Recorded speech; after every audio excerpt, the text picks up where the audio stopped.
Good day.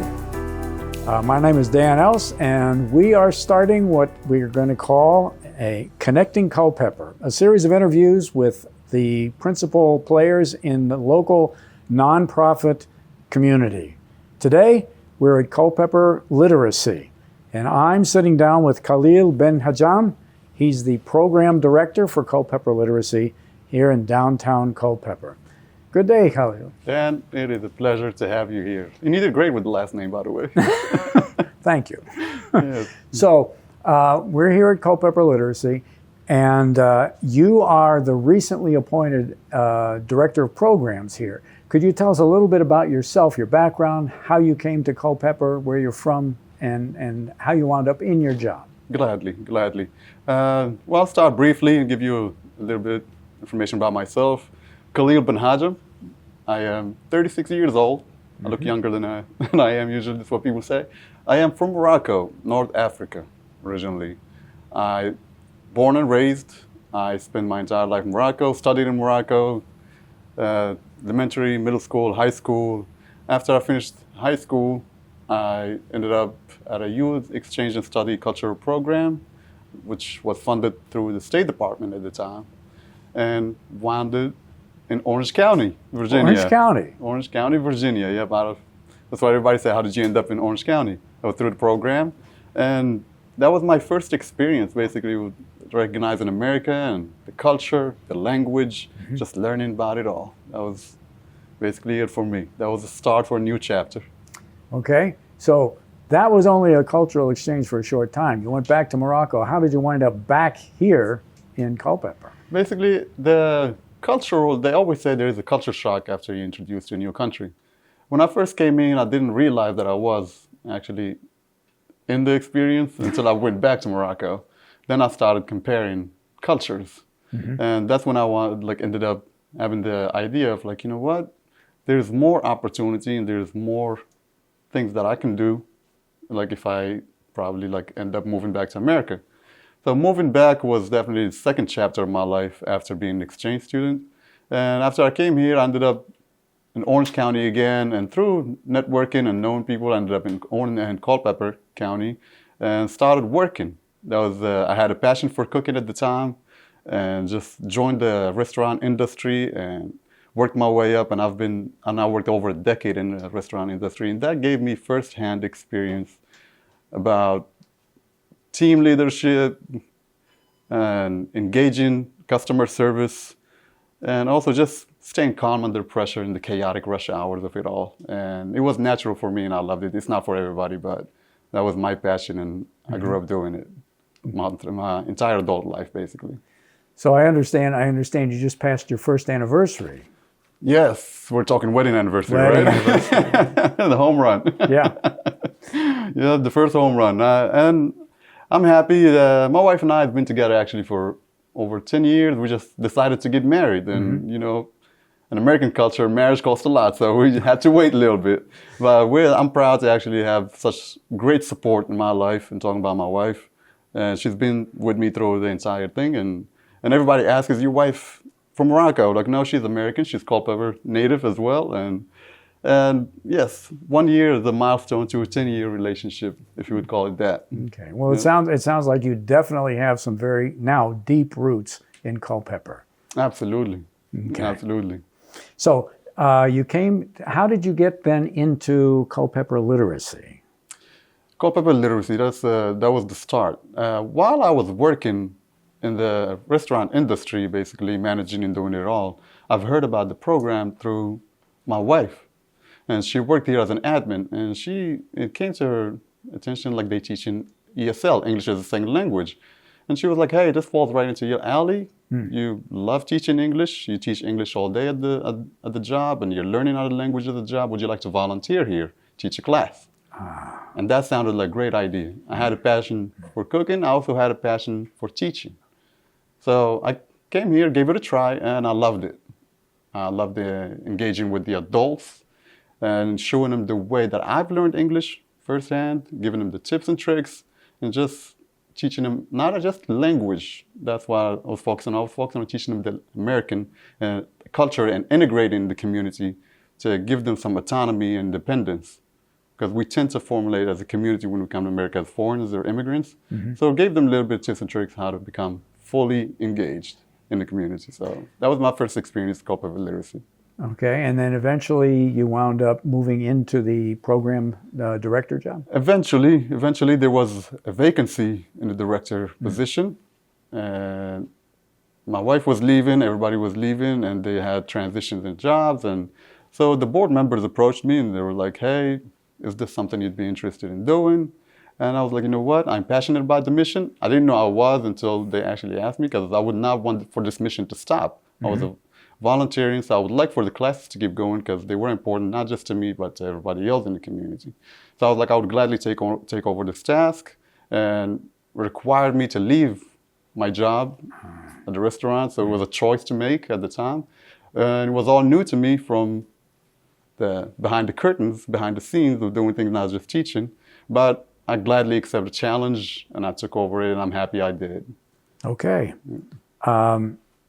Okay, then now that you're the program director, can you explain to us or describe what Culpeper Literacy, the whole gambit of what Culpeper Literacy is and does? Absolutely. So Culpeper Literacy started off with a small team of volunteers that they were advocating for adult literacy in the community, in the Piedmont community, period. So it started off as adult basic education program that would tend to help adults who are trying to catch up with their education, whether they were like, they dropped out of high school, they didn't catch up with their diploma, and they're trying to get their GED at the time. So they started the classes, Tutoring 101, or having group sessions, and it will help everybody in the community to catch on with their education.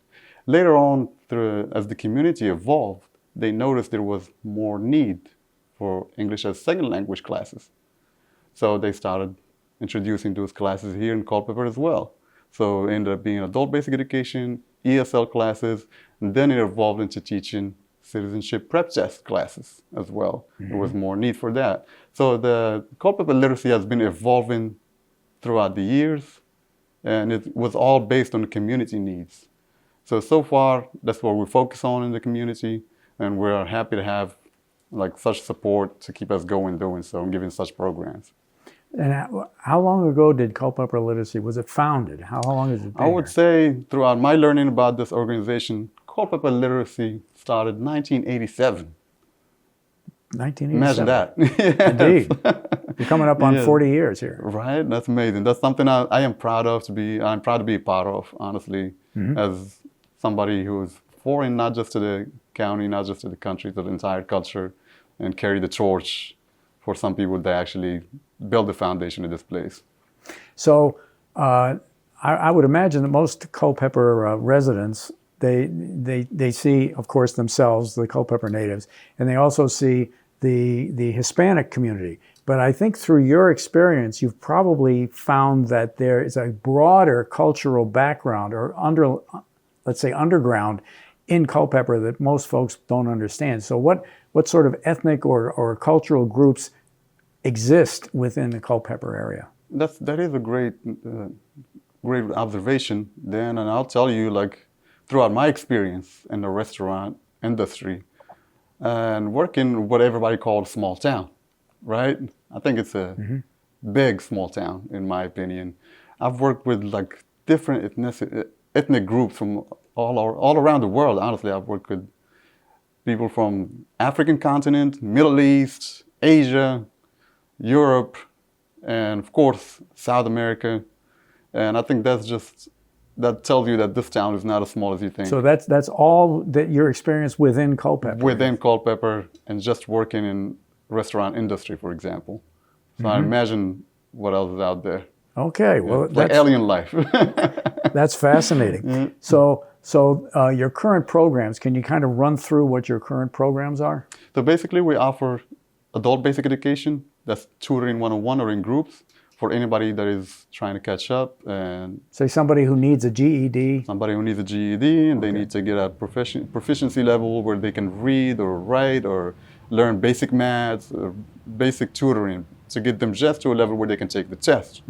And we offer ESL classes, English as a second language, throughout level 1, 2, 3.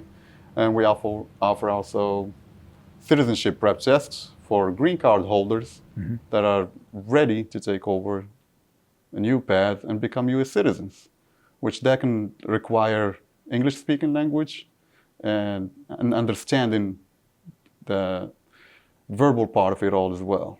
So it is a mundane kind of a task, and it requires about 100 questions of knowledge, and they ask you about 10, you got a 6 out of 10 right, you're good to go. And we offer health literacy class, which is a new program we just added to Culpeper Literacy, and it explains everything that you need about like from your daily health to navigating the healthcare system.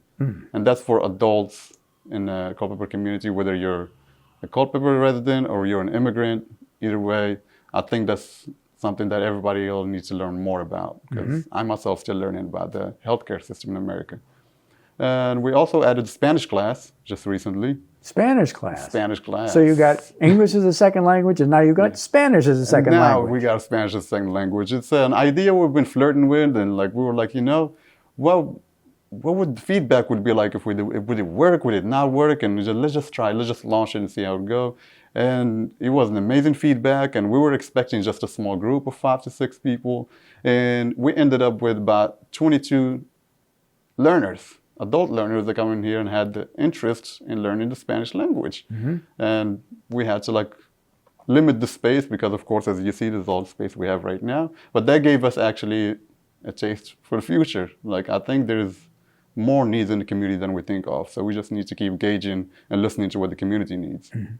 By the way, do any of these programs, is there a cost associated with them? If somebody wanted to come in and take one of these courses, what would they have to expect to pay? As for the cost, Culpeper Literacy charges $30. It's a symbolic fee for just taking a class, which could be $30 every quarter. We have 4 quarters a year.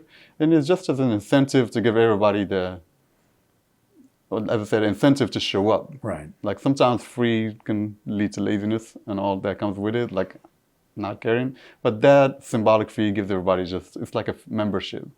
Just come on in, give it a try, you paid already. Let's keep going. It's sort of like the quarter you have to put into the cart down at Aldi. That quarter makes you bring the cart back. Yes, bring the cart back. I love that. Love that analogy. Okay, well, how other than these sort of symbolic payments, how is Culpeper Literacy funded? Great question. Like the F word. Yes. The funding. Yes, that's the question for every nonprofit in the area. And Culpeper Literacy is, let's say, the funding comes through collaboration or combination of local, regional grants, individual donors, and annual fundraiser. So we get grants from local foundations such as the PATH Foundation in Warrenton, North Piedmont Community Foundation, and statewide as Virginia Literacy Foundation. We get guidance from Pro Literacy Foundation, for example. So these are like foundations that support adult literacy in the United States, locally and statewide and national. And we also we are thankful for individual donors, for example, in Culpeper area that are big advocates for adult literacy when they understand like the importance and the role of the classes that we do here to help individuals in the community, such as the Daniels family, Joe and Josh Daniels, and Culpeper Wood, and JHB, Jefferson Home Builders. We are so thankful for their support.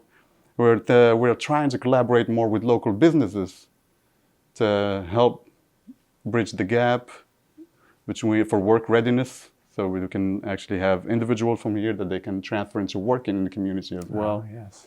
And our annual fundraiser that we hold every year in October, that's something that we actually work on every year that helps us gain more donors, more supporters. So there's definitely a combination of all. So basically, as you see from what I mentioned, we don't get federal funds and we don't get any help from that area. So we're sustaining so far. Okay. Well, let's see. We're sitting down here in early July, so you'll be having your annual fundraiser here just in a couple of months. Absolutely. Something to get ready for. And it would be my first annual fundraiser with Culpeper Literacy as a director. Okay. What are now that you're more or less running the show, what do you find to be your principal challenges and frustrations in the job? That's a great question. When I was a volunteer, I basically did not pay attention to the challenges that the nonprofit had at the time, because I was just happy to come here, serve, teach class, and leave. I never looked behind the curtains or what's going on. So now that I'm directing, I think with connection with other nonprofits and learning about the work that they do as well, I think we all have a common challenge, which is sustaining our financial stability. And the more we sustain that, the more we keep the door opens, and it helps us keep providing these classes for adults in the area. That's something we don't take for granted, that we're still doing them as well. And there's other barriers that will stand in the way of adult learners as well. It's not just challenges we face, but adult learners face as well. And it could be barrier from transportation, as simple as transportation, as simple as technology access, to having a phone, having Wi-Fi. And these are things that can work both ways we both have to work hard and coordinating to get a class going. So that's the common goal, that's the common challenge that every nonprofit has in the area now. Okay. Speaking now of you personally, what do you find, what is your most satisfying personal reward from working in this area? Personal reward. I believe that every person that works at a nonprofit will probably agree with me and say the same about the satisfaction that you get from helping others, of course. For me, as teaching English as a second language or giving somebody the tools to know how to write or how to read, is just seeing the confidence grow. I get to see these adult learners from their entry through the door and throughout the period of time, whether it's a quarter or a year, see the change, that their growth of confidence, their self-autonomy. Of course, that gives me actually some satisfaction, because it reminds me of myself always and how I started. Because learning a language can be such a tough task, and not alone the language, but integrating the community and sharing what you have knowledge-wise and skill-wise can be tough if you don't have that bridge. So that's definitely satisfying to see, and I'm proud to actually help and be part of that.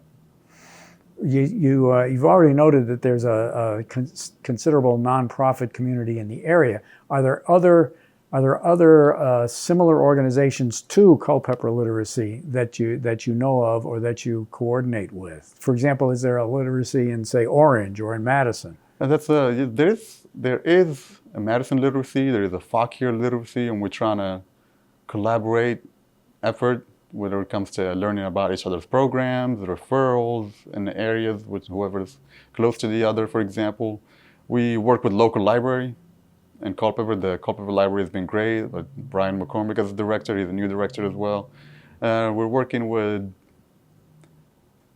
Goodwill, Rappahannock, Virginia Career Works. We're trying to have collaborative effort into getting adults either from here and sending them over there for work readiness, to learn from learning English here to learning how to conduct an interview over there. So these are collaborative effort, and we're trying to put together and conduct together so we can provide everybody everything that they need when it comes to moving forward with their career skills as well. Okay. So it moves beyond English, it moves beyond reading and writing. Is there any sort of a national umbrella organization, association, or whatever that you're affiliated with or that you know about for this? We are our own entity as Culpeper Literacy. We're our own nonprofit, but we're always open to collaborate with every other organization in the area. And I believe all nonprofits are the same way. They have their own entity, but they're always open as well to collaborate. And I am a big believer that collaborating is key to more exposure for both parties. Okay. Well, I think I've pretty much run out of my questions. Now, is there any specific message that you would like to specifically give to the residents of Culpeper? Absolutely. Now that I have a chance to speak to Culpeper fully, I would say Culpeper, these classes that we conduct here, these adult literacy classes, they do make a difference. And they do change lives. Because as a society, we put a limit on education. You have 12 years to finish your high school, and if you don't do 3 or 4 years after that, you're done learning as an adult. So that's the stigma, the stereotype that we're trying to erase, that it's never too late to come back and finish. It's never too late to keep learning. And we are here to help and support anybody that's trying to get back on track. There's no shame in it, and it's always time to start. Just pick up and come through that door right there and we'll be open. I would say, please, if you're trying to be part of our journey, we welcome you, whether as a supporter, as a donor, even as an advocate, just passing the word around town, telling people about us and about our services. That's why I'd say, please come join us. The doors are open all day, Monday to Friday. Okay. Yeah. Okay, well, thank you very much, and thank you for tuning in to Connecting Culpeper.